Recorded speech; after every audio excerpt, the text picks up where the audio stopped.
Hi, it's Phil Wright from Paper Lace. If you remember Billy Don't Be a Hero, Billy Don't Be a Hero, or The Night Chicago Died, The Night Chicago Died. Anyway, here's the show. Go straight to the charts. Go straight to the top of the charts. Go straight to the top of the charts. From 10 to 1, you got a show number one when you go straight to the top of the charts. Top of the charts, top of the charts. That song's gonna climb to the top. When you go straight to the top of the charts. When you go straight to the top of the charts. When you go straight to the top, right to the top. When you go straight to the top of the charts.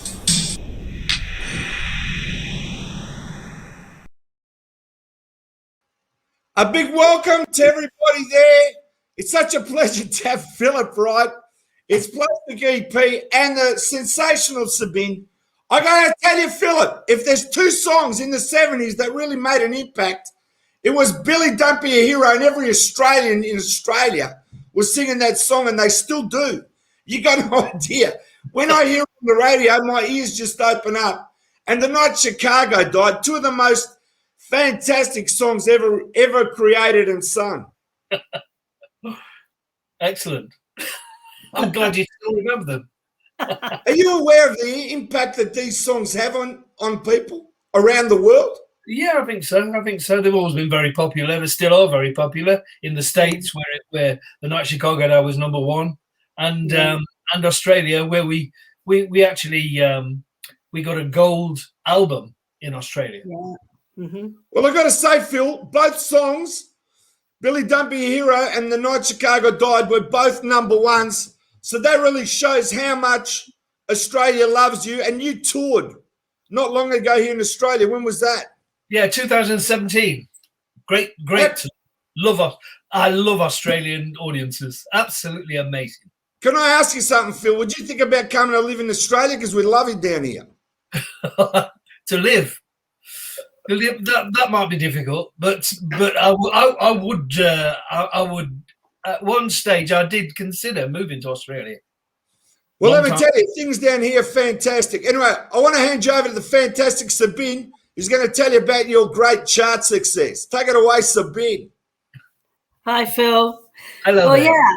I mean, what can I say? They're both 1974, right? Yeah. And I do remember the Top of the Pops.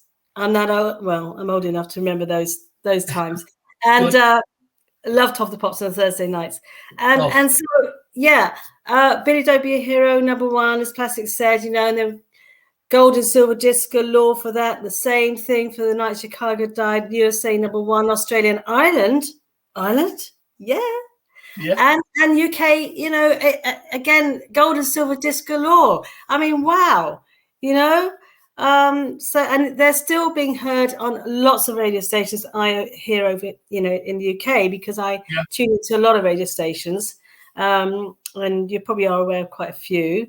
So, they get played a lot, and we love them so much. So fantastic.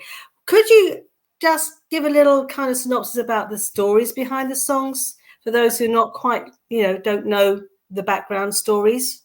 Yeah, well, Billy Don't Be a Hero, which was our first number one in the UK, was it's a song about the American Civil War, basically, North and South, that sort of thing, and it's about a guy who was in the Union side of things, and he has a fiancée, and she begs him not to go, not to join up, not to go to war, whatever. And she knows that he's not going to take any notice, he's going to go.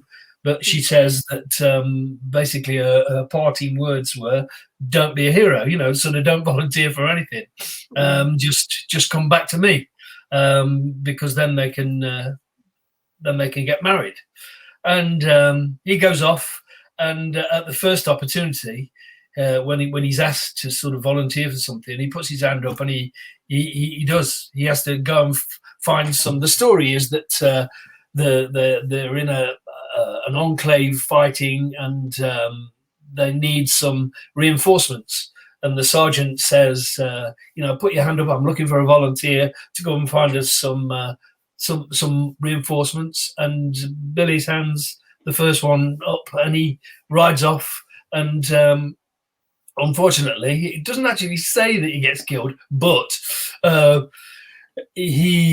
next thing you know is that his fiancée gets a letter from his commanding officer to say that he died in action and all the rest of it, and he was a hero and all the rest of it. And she's so upset and so disgusted, I would think. She screws up the letter and throws the letter away, and that's how the song ends. Yeah. So what was the inspiration for that song? What was the inspiration in the first instance? Well, the guys that wrote it were Mitch Murray and Peter Callender, and they love all things American anyway. And they came up with the song. Peter Callender's wife saw us on the TV. We were doing a sort of talent show of the day called Opportunity Knocks in the UK, and we won it a couple of 3 times. And Connie, Peter's wife, saw us on the TV show. She was a fan of Opportunity Knocks and all the rest of it. Great talent show, I have to say. A lot more integrity than the talent shows of today, because you had to go to a little bit of trouble. You had to put pen to paper because it all depended on postal votes. So you thousands of people just to write in and vote for you. And as I say, I'm really grateful for the general public for what they did then, because it put us on the TV and it put us in front of Connie, who said, look, I know you've written this great song. Why don't you talk to these guys? Nice bunch of guys, just starting out, whatever. Well, we weren't starting out, but they got in touch with our management, and really the rest is history. Wow. And then in actual fact, Mitch and Peter were trying to get a deal in America for Billy Don't Be a Hero. And in the meantime, a guy called Bo Donaldson Haywoods, they recorded Billy Don't Be a Hero in the States, released it before we had a chance, and it went to #1 in the States. And we were a bit disappointed because we released our record and it got in the American 100, but it didn't do that well. And then Mitch Murray and Peter Callender said, well, next time we're going to do it. And we recorded The Night Chicago Died, which got to #3 in the UK and went straight to #1 in the States. And that was a song about, everybody thinks it's a song about Al Capone, but it's not about Al Capone. It's about a cop and his family, and what he does, goes out, and they're glad that he comes back and all the rest of it. Al Capone's mentioned, but it is about a cop. And Phil, I got to say something. Now listen, I've seen your film clips, but the one where you're on the car, all the guys are on the car and the girls are dancing under the cover. I got to say something, Phil. I've watched it. I've watched it, and all I see is you guys, and I don't see the girls. It's like flash, flash, flash. And I'm going, I want to see the girls. And you guys were still flying around the car. That's funny. I think they spent more on the car than they did on the dancers, that's for sure. Yeah. Exactly. But those dancers were really great. Now, Phil, I'm going to show you this, right? Yeah. Read this out, Sabine. Okay, so Lanier Stagg says, Paper Lace album was my first album and I still have it. Oh, fantastic. But there you see how many people that you touch with those songs that live on forever. I mean, I don't know if you've heard of a station called ACU Radio, ACCU Radio. No. In America. I listen to it all the time. It's got all the greatest hits of the 60s, 70s, 80s. I put in Bubblegum, and they're playing your song. They're playing them as well. Like, you got no idea over the internet where they're playing your songs. And every day, as soon as the whistling starts, it's like it's got you. You like stop. Have you noticed that? Absolutely. It's a real earworm. You can't forget it then. You're stuck with it. But you know what I like is I'm being honest. Now, and you can tell me too, Phil, if I have a choice of the 2 songs, Billy Don't Be a Hero or The Night Chicago Died, I'm Billy Don't Be a Hero because I'll tell you why, that song grabs you straight away. It like grabs you by the neck, right? Yeah. Now, I want to know on this show, and be fair, out of those two songs, which one is slightly more your favourite? Well, I think because it was our first hit, Mm. I have a leaning towards Billy Don't Be a Hero. But the thing is that the number of bands that were actually striving for a number one in America, we got number one in America with The Night Chicago Died. It's divided, really. Mm. Yeah. I can appreciate that, but I'm just saying, those couple of words. Yeah. I talk to people. People use that in their vocabulary. You know that? They go, Billy, don't be a hero. And they're referring to his song. It's true. I'm not joking. Yeah. For me, it's the drumming. I love drummers. I love drumming. You know, Keith Moon, everybody. I just love drummers. So for me, what pulls me in to especially is that drumming of yours. Yeah. It just pulls you in straight away. You know, and you can visualize everything. You know, you hear the story behind the song, and the whole thing. It's such an enjoyable experience. You know, it takes you on that journey. There's a start, there's a middle, and there's an ending, you know, and then you can visualize it all. And I just love that about, you know, songs like that. They just have such an impact, you know. And it's you know, over the years, people have commented on it on YouTube and that sort of thing, and they sort of say, oh, you know, has this sort of memory or that sort of memory, but it's a very sad song. And you know, we've had people in the audience sort of burst into tears when we played it, you know, and we're still playing it, and we still, in actual fact, we've done a lot of because of lockdown. We haven't worked, but we've done a lot of recording, and just before lockdown, and we've actually, when we do a live set, all the songs are songs either off the albums or the hits. And it's all Paper Lace recorded material. So a lot of it's well known because we recorded. I did What I Did for Maria. We recorded that. We recorded Dreams of Ten a Penny. So there's lots of well-known songs in there. So it makes a very enjoyable set. And you know, it's you know what's amazing, Phil? Now this is amazing because I bet you haven't even thought of this. Okay, you got to understand something. In 1964, the most famous drummer is Ringo from the UK, right? In 1966-67, Mickey Dolenz of the Monkees plays drums and sings lead vocals. Now, what I'm saying is with your songs in the early 70s, you're doing the same thing. And Dave Clark 5, before you, Dave was doing it. So you got to understand, you're in that league. Whether you know it or not, you are in that league of drummer, lead singer, because there's not too many people that can pull it off and be like a lead vocalist and have hit songs. I'm just telling you that so you know it. There's a lot about, you know. There's a lot of us about. There's Phil Collins. There's Don Henley. Yeah, I know. But I mean, I'm not in that league, but yeah. I put you in that league anyway, just so you know. In that time period, I put you in that league because you got to understand you're a standout. Because as I said, I've seen your video clips, and I'm just saying, when you first started, I see you on one drum kit, then I see you on an orange drum kit, and I see you, you know, you see the development of Phil, you know what I mean? And look at you now. When you look back on those clips, I mean, an unbelievable time, isn't it? Absolutely, yeah. Oh, yeah, very much so. Yeah. So what are your plans for next year, Phil? Do you have a tour lined up, anything penciled in for next year? Yeah, we got quite a bit penciled in for next year. I'm going to Canada twice, once in May, hopefully, and once in July.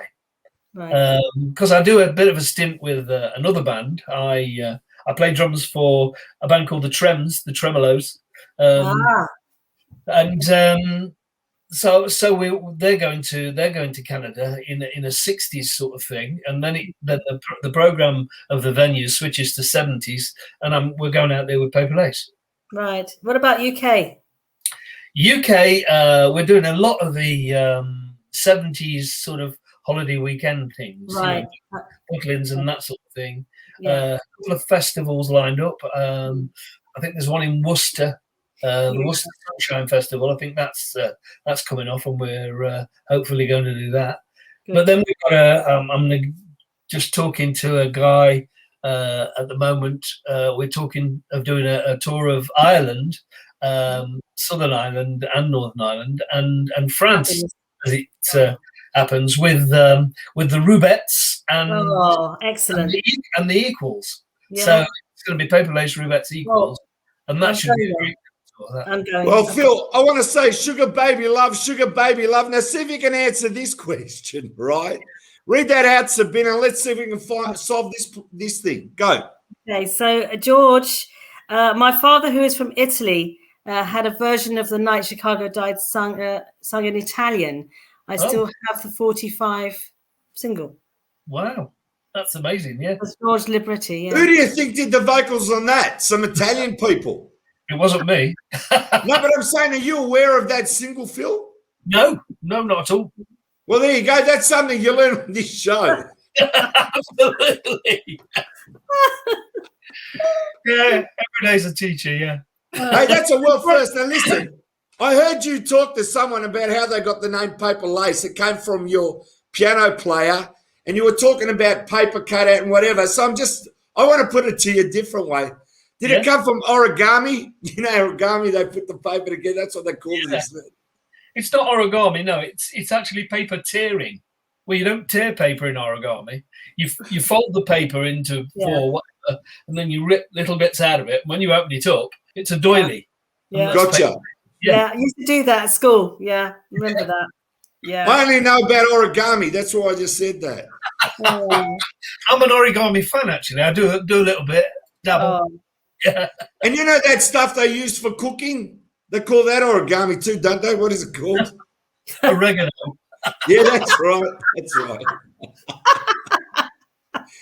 You got to understand, Phil, I'm from Greek parents. Yeah. I'm first generation Australian, don't get me wrong. But I got to say something, right? Being from Greek parents, we just love the food. Like, I mean, do you go to Greek and Italian restaurants? Yeah, dude. I'm a big Italian fan, but I've been to Greece half a dozen times. You love it? Different islands, love it, Yeah. absolutely. What's to Put dislike? it this way. If you had the chance of living in Australia or Greece, what would be your choice? Oh, dear. If I had the money and the boat, I'd be in Greece. All right. Well, when you get a boat and you move to Greece, I want you to tell me and Sabine, because I go regularly to Greece. I'll see you on your island. Is that all right? Yeah.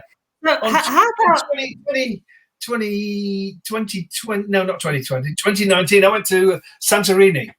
Yeah, I've been there. But I won't go back. I'll tell you, won't go back, right? Yeah. I like the island, and you go there and you see the view at the top when you get there. You see the sunset, you see everything. But I got to say, when I went to the water, it's like a black sand, and you sort of sink into the sand. There's other islands that you go to that are specifically for swimming, right? I can tell you, up a seaport, a little town that's called Parga, right? You haven't heard of it. It's 3 streets way up in Greece, and you go there, and it's a little seaside little town. You go there, and I'll tell you something, Phil, you have your breakfast in the morning, you look at the water, there's a ferry, the streets light up at night, the 3 of them with taverns, with cafes, and I'll tell you what, you don't need $1 million to feel $1 million when you have your breakfast, when you're sitting there in the cafe, in this cafe, and there's no one there in the morning, and you're having your breakfast, and you're just looking out in the water, and you just hear silence, and you're just at peace. You know, like, I can't tell you. All the stresses and all the worries in the world, they just lift. It's like, you know, you got no idea. That's Parga, is it? That's called Parga. You got to look it up. It's called Parga. Yeah. Phil, could I just ask you, because I'm half German, half Estonian. I'm born here, but my father came from Estonia. My mother from Northern Germany. In the 50s, they met here. So have you taken the tours anywhere to the Baltic states ever? Oh, but we played with the Tremolos. We played in Tallinn. You've been to Tallinn. Yeah. Fabulous. We played the Opera House in Tallinn. Yeah, I have a lot of my relatives live in Tallinn. Place. But it was the sort of dead of winter. There was about a foot of snow everywhere. It was really hard winters at Estonia. Hard winters. Super place. Yeah. Thank you. remember it very fondly. Yeah, I have to go Phil, back. you got soon. to tell everybody what the feeling was is when you've had two number ones. I'm just saying, in Australia, what that feeling must have been getting back to you that you guys are number one in Australia with two songs. I mean, and being in the UK, can you tell me what it must have been like? What feeling that you had? Well, yeah, but it's hard to put it into words. But your world turns completely upside down. You're basically public property from that point. You know, you've got to be here, you've got to be there, you've got to be everywhere. You know, and it's very, very hectic. It's you know, I think especially in the 70s, you know, it was disorganized chaos basically. Absolutely, and you try and capitalize on it, and you try and sort of organize it, but it's very difficult because everybody wants to see you. Everybody wants a piece of you, really. Yeah. Now, I've got to ask you, Philip, your links. Tell all your fans where they can find you now all over your net, including your music. Yeah. You can find us on the website. We're in our webpage is originalpaperlace.com, and the original 70s Paper Lace has a Facebook page. My own page, Phillip Wright, that's on Facebook. So and I regularly post sort of new recordings. I mean, we had our first sort of encounter with Mitch Murray and Peter Callender was in 1973 when we recorded a song called Ragamuffin Man. Yeah. And it was a big hit for Manfred Mann in 1969. Yeah, but we covered it in 73, and just before lockdown, we went in the studio and we recorded a lot of the old songs because we changed them and altered them and all the rest of it. We thought Ragamuffin Man, especially, it deserves. It's a great song. It deserves a bit more effort. So we re-recorded it.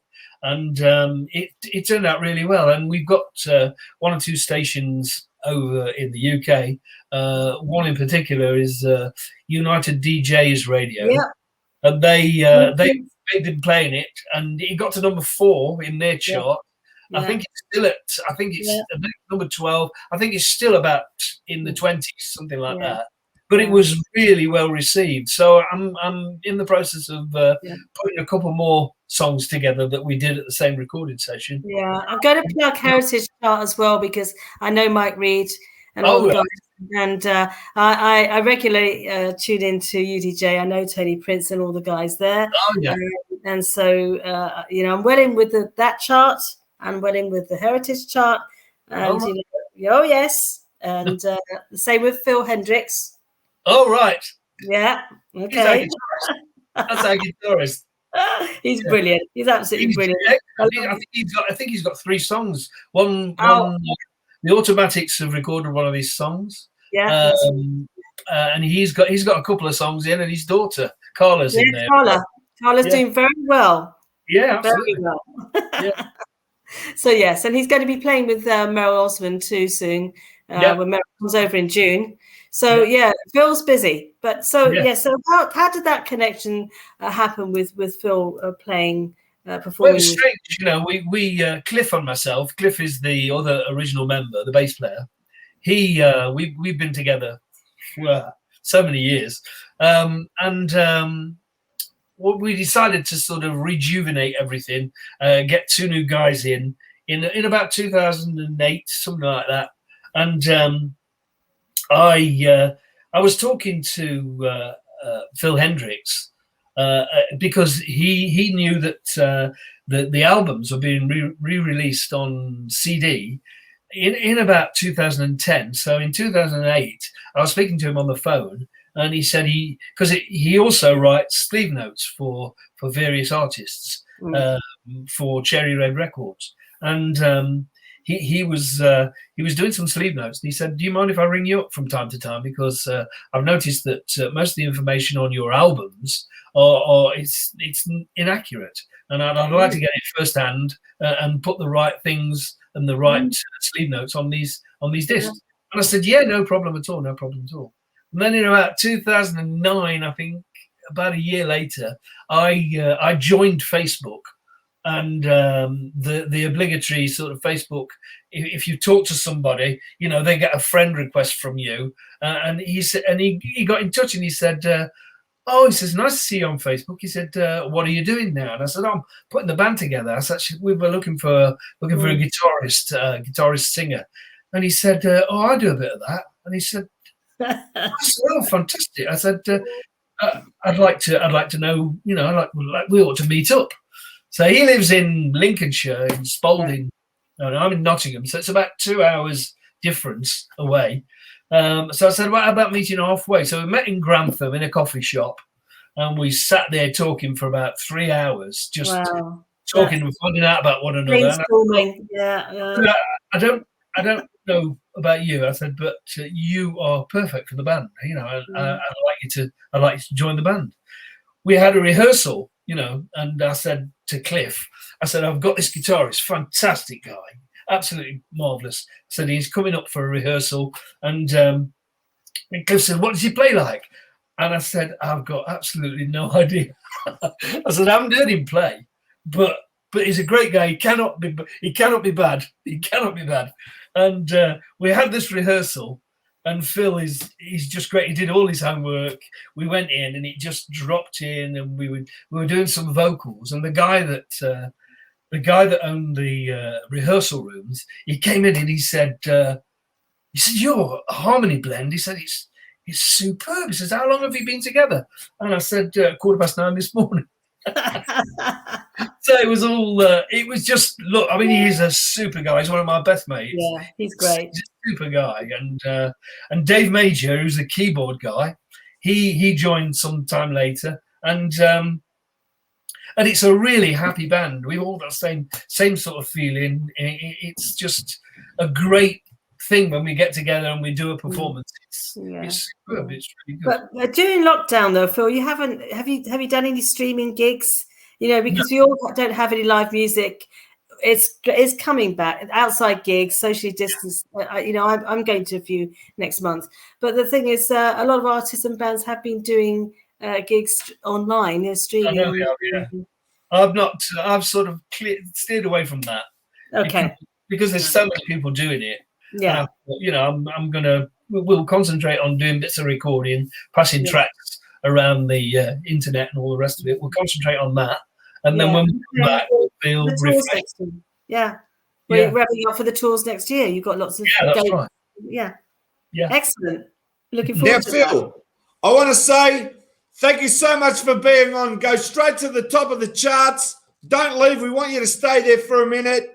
Yeah. So from the fabulous Sabine Plastic EP and the one and only Phillip Wright. Billy, don't be a hero. I just love that song. I got to start playing it. Thanks, Phil. It's been super. Go straight to the top of the charts. Go straight to the top of the charts. From 10 to 1, you gotta show number 1 when you go straight to the top of the charts.